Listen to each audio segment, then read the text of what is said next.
Hi guys, welcome back to All Things Bipolar Disorder. If you're new to the channel, kindly subscribe so that I don't miss out on any notifications anytime I post a new video. And for those who have already subscribed, I want to say thank you very much. My name is Essay and I have been living with bipolar disorder for 5 years. Bipolar disorder is a mental illness and it's made up of two sides, the mania and the depression. I talk more about it and answer some of the questions about how I've been able to live and cope with this condition.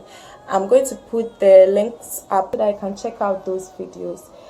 A couple of weeks ago, I promised I was going to tell you more about some celebrities and high-profile people who are living with bipolar disorder and who are living very productive lives irrespective of their mental health status. And I kept on thinking, how am I going to share the information with my viewers for them to actually believe what I'm saying and believe that these celebrities actually have the condition?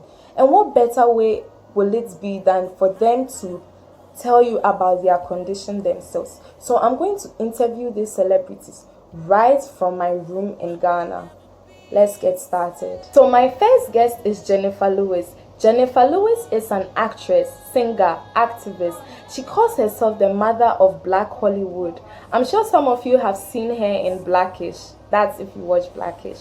So I'm going to interview Jenifer and ask her some questions. Nice to see you, Miss Jenifer Lewis. So, Miss Jenifer Lewis, how was your life like before bipolar disorder? You know, I found out at a very early age that I was an alpha female, a leader. You know, I was president of my class in high school. I was captain of the cheerleading squad. You know, I was a leader. So, I was bipolar and didn't know it. So my life was boom, boom, boom, boom, boom. Rush, rush, rush, rush, rush. And I wanted to be famous so my mother would love me.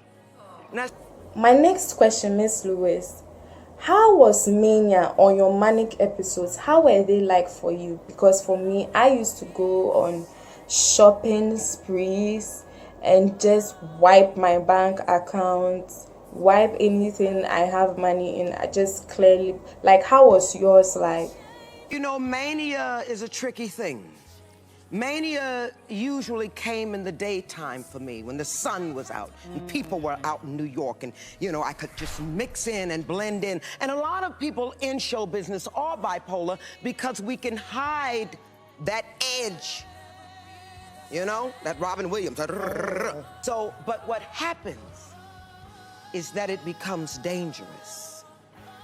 That same mania will have you speeding in a car. That same mania will have you buy a huge house, which is what I did. That same mania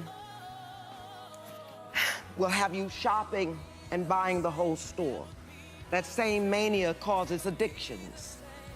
Mine was sex. I never got into hard drugs. Jenifer, what made you decide to accept treatment?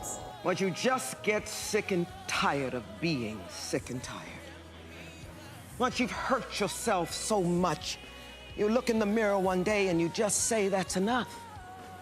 I was fortunate. I had good girlfriends around me who saw that something was wrong. Okay, I was entertaining and I was cute and I was happy, but when the curtain came down, oops. Because see, we hide our depression. We eat ourselves to death in dark rooms. We drink ourselves to death. We get high ourselves to death. Well, you gotta get tired because you will lack motivation with all of that. And good friends. And I went to therapy and took care of myself. My girlfriend said something's wrong. I said, nothing's wrong with me. I'm Jenifer Lewis. Don't tell. Oh, yes, there was something wrong. You have to reach out your hand. There's signs that are easy to tell.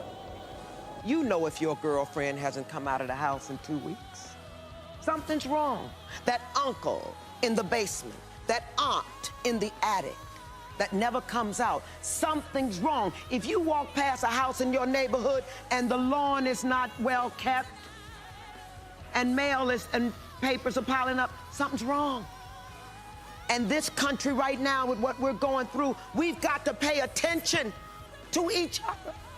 My next guest is Kanye West. Kanye is a rapper, singer, songwriter, record producer, fashion designer. Kanye, what do you think about mental health awareness? I think it's important for us to have conversations about, open conversations about mental health, especially with me being Black, because we never had therapists in the Black community. We never approached taking medication, and I think it's good. How was Mania on your manic episodes? How were they like for you? Well, there's some cases of bipolar where people go low. I'm one that goes high, like Michelle Obama said. My next guest is Demi Lovato. If you don't know her, she's going to tell you more about herself. I'm Demi Lovato. I'm a recording artist, author, songwriter, and actress. I'm also living with bipolar disorder. I've seen some dark times, especially with the depressive phase of the illness. Bipolar depression really got my life off track, but today I'm proud to say I'm living proof that someone can live, love, and be well with bipolar disorder when they get the education, support, and treatment they need. Demi, what's the biggest misconception about bipolar disorder? I think the biggest misconception when it comes to bipolar disorder in particular is that you're fine one minute and then you're not fine the next minute. And in reality, that's not how it works. And people often throw the word bipolar around very often and in situations that don't relate to bipolar disorder at all. So there's a lot of negative stigma when it comes to discussing mental illness in America. So Demi, how do you manage your condition? For me, one of the best ways I manage my condition is to have a very stable, healthy support system made up of family and friends who are always there for me. How about you?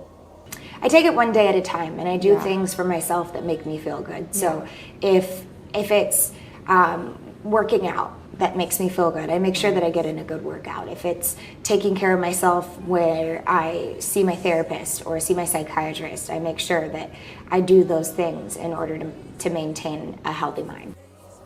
My last guest is the beautiful Mrs. Jane Pauley.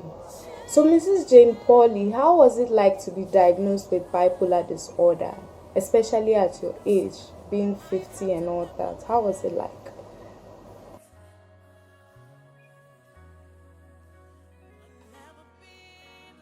I was 49, I was not bipolar.